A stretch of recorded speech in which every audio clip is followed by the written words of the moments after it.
आज की चर्चा ऐसे लोगों पर है जो खरगोश जैसे हैं, तेज, चालाक, बुद्धिमान। पर आगे बढ़ने से पहले उस खरगोश और कछुए की कहानी का एक क्विक रिकैप कर लेते हैं जो बचपन से हमें सुनाई जाती है।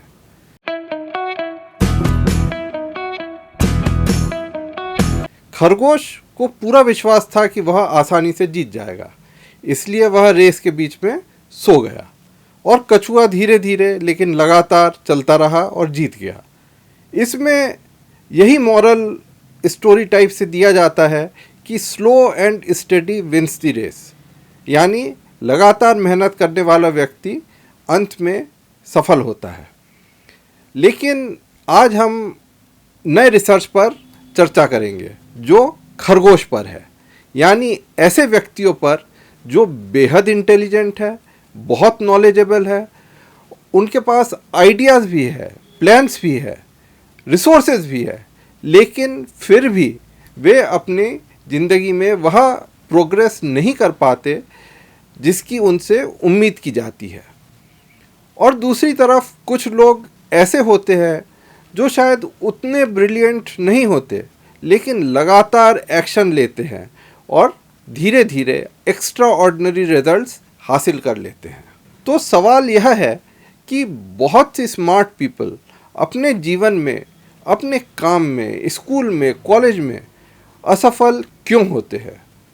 और उससे जुड़ा बड़ा सवाल, अगर नॉलेज ही सक्सेस की गारंटी नहीं है तो फिर सक्सेस की असली करेंसी क्या है? सक्सेस का फाउंडेशन क्या है? आज हम इसी विषय पर बात करेंगे, उन इंसाइट्स के आधार पर जो कई बेहतरीन किताबों में सामने आती है। लेकिन सबसे पहले एक अनकंफर्टेबल ट्रुथ, हम में से अधिकांश लोगों की समस्या इन्फॉर्मेशन की नहीं है। हम जानते हैं कि एक्सरसाइज करनी चाहिए, हम जानते हैं कि पढ़ाई करनी चाहिए, हम जानते हैं कि डिस्ट्रैक्शंस कम करनी चाहिए, हम जानते हैं कि इम्पॉर्टेंट काम पर हमें फोकस करना चाहिए, फिर भी हम यह नहीं करते। क्यों? स्टीवन प्रेसफील्ड अपनी किताब द वॉर ऑफ आर्ट में इस समस्या को एक नाम देते हैं, रेजिस्टेंस।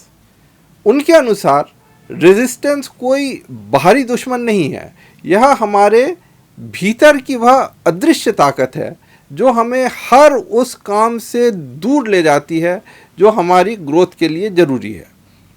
जब आप नया बिजनेस शुरू करना चाहते हैं, रेजिस्टेंस आती है। जब आप कोई किताब लिखना चाहते हैं, किताब छोड़िए कोई लेख भी लिखना चाहते हैं, रेजिस्टेंस आती है। आप उठाकर वो चैट जीपीटी यूज़ करने लगते हैं, दिमाग नहीं चलाना चाहते। जब आप सुबह जल्दी उठकर वर्कआउट करना चाहते हैं, रेजिस्टेंस आती है। और मज़ेदार बात यह है कि रेजिस्टेंस सबसे ज़्यादा वहीं दिखाई देती है जहाँ सबसे ज़्यादा ग्रोथ छिपी होती है। हमें मालूम है ये करेंगे तो अच्छा होगा, लेकिन हम करना नहीं चाहते हैं। अगर कोई काम आपके लिए महत्वपूर्ण नहीं है तो रेजिस्टेंस भी नहीं आएगी। घूमने फिरने के लिए, मार्केट जाने के लिए, इनमें यूजुअली रेजिस्टेंस आता नहीं है। हम नहीं बोलते अरे क्या करेंगे फिल्म देखकर, हम फिल्म देखने चले जाते हैं। लेकिन सवाल है कि यह रेजिस्टेंस आती क्यों है? यहाँ पीटर हॉलिन्स की किताब बिल्ड अ बेटर ब्रेन एक दिलचस्प पर्सपेक्टिव देती है। हमारा ब्रेन एफिशिएंसी पसंद करता है। एफिशिएंसी मायने रिपीटेटिव कार्य जिसमें सर्टेनिटी है, ये करेंगे तो ये होगा, ये करेंगे तो ये होगा, ये ब्रेन को पहले से पता है। तो ब्रेन का पहला काम आपको सक्सेसफुल बनाना नहीं है, उसका पहला काम आपको सुरक्षित रखना है। और ब्रेन के लिए फैमिलियर चीज़ें सुरक्षित होती है, नई चीज़ें अनसर्टेन होती है, रिस्की होती है और ज़्यादा मेंटल और शारीरिक एनर्जी डिमांड करती है। इसलिए जब आप कोई नया चैलेंज लेते हैं, आपका ब्रेन उसे अपॉर्चुनिटी नहीं बल्कि एक थ्रेट की तरह भी देख सकता है। यानी कई बार नए कार्य में आप जानबूझकर आलसी नहीं होते, बस आपका ब्रेन सिर्फ कंफर्ट प्रिजर्व कर रहा होता है। अब यहाँ एक और पैराडॉक्स आता है। कई बार इंटेलिजेंट लोग एक्शन कम लेते या लेते ही नहीं। क्यों? क्योंकि वे ओवरथिंक ज़्यादा करते हैं, वे हर एंगल एनालाइज करते हैं, हर रिस्क इवेल्युएट करते हैं, हर पॉसिबल आउटकम इमेजिन करते हैं कि ये करेंगे तो हो सकता है ऐसा हो सकता है वैसा हो, और फिर एक्शन पोस्टपोन कर देते हैं। इसे हम एनालिसिस पैरालिसिस कहते हैं। साधारण व्यक्ति सोचता है चलो कोशिश करते हैं, लेकिन बहुत इंटेलिजेंट व्यक्ति सोचता है अगर हम यहाँ फेल हो गए तो, अगर इससे बेहतर तरीका हमें मिल जाए तो, अगर मैं पूरी तैयारी के बाद शुरू करूँ तो, और इसी तैयारी में हफ्तों और महीनों निकल जाते हैं। पीटर हॉलिन्स अपनी किताब फिनिश व्हाट यू स्टार्ट में बताते हैं कि लोगों की सबसे बड़ी समस्या अक्सर शुरुआत करना नहीं होती है, समस्या होती है जारी रखना। क्योंकि शुरुआत तो एक्साइटमेंट से होती है कि हाँ हम ये करेंगे, हम वो करेंगे, लेकिन प्रोग्रेस डिसिप्लिन से आती है। हम सभी मोटिवेशन के साथ शुरू करते हैं, लेकिन मोटिवेशन एक इमोशन है, इमोशन स्थायी नहीं होता। जब एक्साइटमेंट ख़त्म हो जाता है तब कैरेक्टर की परीक्षा शुरू होती है। यही कारण है कि लोग जिम का मेंबरशिप लेते हैं, लेकिन कुछ दिनों के बाद जाना बंद कर देते हैं, कोर्सेज खरीदते हैं लेकिन उसे पूरा नहीं करते, गोल्स बनाते हैं लेकिन उन्हें बीच में ही छोड़ देते हैं। जैसे जेनसेन हुआंग जो एनवीडिया के चीफ है, उन्होंने एक स्पीच में स्टैनफोर्ड के छात्रों से कहा कि जिन लोगों की एक्सपेक्टेशंस बहुत ऊंची होती है उनकी रेजिलियंस अक्सर बहुत कम होती है, और आखिरकार किसी व्यक्ति की सफलता इंटेलिजेंस नहीं बल्कि रेजिलियंस तय करती है। एक स्टैनफोर्ड ग्रेजुएट ने अपनी पूरी ज़िंदगी खुद को कमरे का सबसे स्मार्ट व्यक्ति माना होता है। उसे शायद ही कभी असली फेलियर का सामना करना पड़ा हो, इसलिए जब पहली बार कुछ टूटता है तो वह भी उसके साथ टूट जाता है। ग्रेटनेस इंटेलिजेंस नहीं है, ग्रेटनेस कैरेक्टर से आती है, और कैरेक्टर स्मार्ट लोगों से नहीं बनता बल्कि उन लोगों से बनता है जिन्होंने सफरिंग झेली है और उस सफरिंग से अपने को उभारा है। यहाँ जेम्स क्लियर की एटॉमिक हैबिट्स एक महत्वपूर्ण इंसाइट देती है। वे कहते हैं कि हमें लगता है कि एक्शन मोटिवेशन से आता है, लेकिन रियलिटी में मोटिवेशन एक्शन से आती है। हम सोचते हैं जब मूड बनेगा तब काम करेंगे। असलियत यह है कि जब काम शुरू करेंगे तब मूड बनेगा। एक्शन क्लैरिटी पैदा करता है, एक्शन कॉन्फिडेंस पैदा करता है, एक्शन मोमेंटम पैदा करता है, लेकिन हम अक्सर क्लैरिटी आने का इंतज़ार करते रहते हैं कि पहले चीज़ समझ में आ जाए उसके बाद काम करेंगे। लेकिन चीज़ ये है पहले हम कुछ एक काम करें, कुछ स्टेप्स लें तो चीज़ें अपने आप समझ में आने लगती है। अब एक और कारण है फियर, लेकिन फेलियर का फियर नहीं, कई बार सक्सेस का फियर, जजमेंट का फियर, लोग क्या कहेंगे इसका फियर। हम सोचते हैं कि हमें परफेक्ट होना चाहिए, परफेक्ट नहीं होंगे तो लोग काम में खामियां निकालेंगे और बोलेंगे कि काम अच्छे से नहीं हुआ। और परफेक्शनिज्म धीरे धीरे प्रोक्रेस्टिनेशन का सोफिस्टिकेटेड रूप बन जाता है। बाहर से वह हाई स्टैंडर्ड जैसे दिखता है कि जैसे हम बहुत कुछ एक बड़ा कॉम्प्लिकेटेड काम करना चाह रहे हो, लेकिन भीतर से वह एक एक्शन अवॉइडेंस होता है क्योंकि हम एक्शन ही नहीं लेते हैं कि हम वो बड़ा काम तभी करेंगे जब हमारे पास सब जानकारी हो, सब प्रोसीजर्स पता हो। क्रिस बेली अपनी किताब हाउ टू बी इंटेंशनल में कहते हैं कि आज की दुनिया में सबसे बड़ी समस्या टाइम मैनेजमेंट नहीं है, सबसे बड़ी समस्या है अटेंशन मैनेजमेंट। अटेंशन यानी फोकस।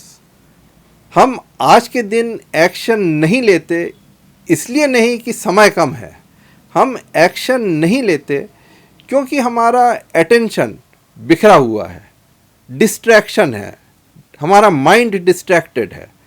नोटिफिकेशन, सोशल मीडिया, कुछ भी content, random browsing, endless scrolling, हमारी मानसिक ऊर्जा छोटी छोटी चीज़ों में खर्च हो जाती है, और जब वास्तव में महत्वपूर्ण काम करने का समय आता है तब हमारे पास फोकस बचता ही नहीं है। क्यों? क्योंकि हमारा दिमाग तब तक थक चुका होता है। अब तक हमने कई कारण देखे: resistance, comfort seeking brain, over thinking, perfectionism, distraction. लेकिन अब सबसे महत्वपूर्ण प्रश्न, इसका समाधान क्या है? सभी किताबों में एक समान का उत्तर मिलता है: एक्शन। और चीज़ ये है कि एक्शन आसान होना चाहिए। हमें अपने एक्शन को आसान बनाना चाहिए। हीरो बनने की कोशिश मत करो, कंसिस्टेंसी विकसित करो। जेम्स क्लियर कहते हैं, छोटा शुरू करो, इतना छोटा कि बहाना बनाना भी मुश्किल हो जाए। 1 घंटा पढ़ने की जगह 5 मिनट पढ़ाई करो। 10 किलोमीटर दौड़ने की जगह जूते पहनकर बाहर निकलो और थोड़ी दूर तक पैदल चलो, क्योंकि गोल एक्शन शुरू करना है। एक्शन शुरू होते ही मोमेंटम बनता है। डैरेन हार्डी की पुस्तक दी कंपाउंड इफेक्ट हमें याद दिलाती है कि सक्सेस ड्रामेटिक इवेंट से नहीं आती कि हम सोचे कि कल परीक्षा है तो आज रात को पूरी किताब पढ़ लेंगे, उससे नहीं होता है। सक्सेस छोटे डिसीशंस के कंपाउंडिंग होने से आती है। साल भर 1-1 घंटा पढ़ाई अगर किया हो तो परीक्षा आसान हो जाता है। लोग एक्शन इसलिए नहीं लेते क्योंकि उन्हें इमीडिएट रिजल्ट नहीं दिखता, लेकिन नेचर कंपाउंडिंग पर काम करता है। बीज बोने के अगले दिन पेड़ नहीं बनता, लेकिन इसका मतलब यह नहीं कि ग्रोथ नहीं हो रही। इनविजिबल प्रोग्रेस भी प्रोग्रेस होती है, और यही इनविजिबल प्रोग्रेस, हर दिन 1 घंटा आप पढ़ाई कर रहे हैं या जो भी काम आपको करना है, हर दिन लगे रहो आप, थोड़ा थोड़ा थोड़ा करके, तो वो फिर कंपाउंडिंग इफेक्ट हो जाता है।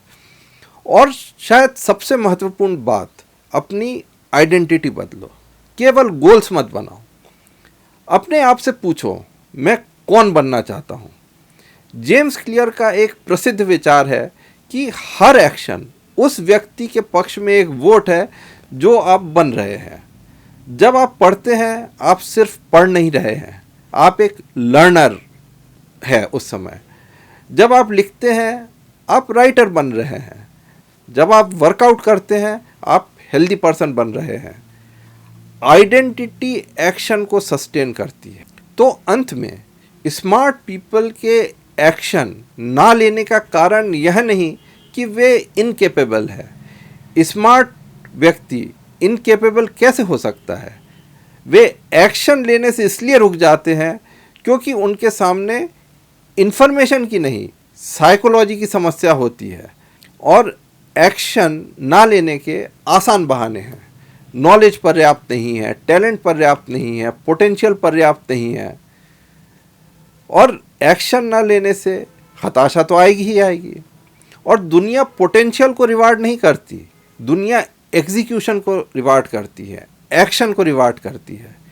इसलिए अगली बार जब आपको लगे कि आपको और इन्फॉर्मेशन चाहिए, तो रुक जाइए। अपने आप से एक सवाल पूछिए, क्या मुझे वास्तव में और इन्फॉर्मेशन या नॉलेज चाहिए, या मुझे सिर्फ अगला छोटा एक्शन लेना चाहिए?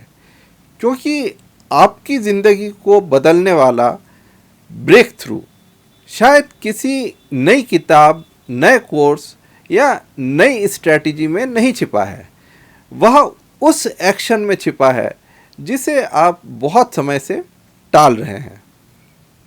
और याद रखिए, सक्सेस का सबसे बड़ा सीक्रेट अक्सर इंटेलिजेंस नहीं होता। सक्सेस का सबसे बड़ा सीक्रेट होता है एक्शन लेना। जब आपका मन न कर रहा हो, तब भी आपको एक्शन लेना चाहिए। तो आशा है ये प्रस्तुति आपको अच्छी लगी होगी। इस प्रस्तुति को देखने के लिए धन्यवाद।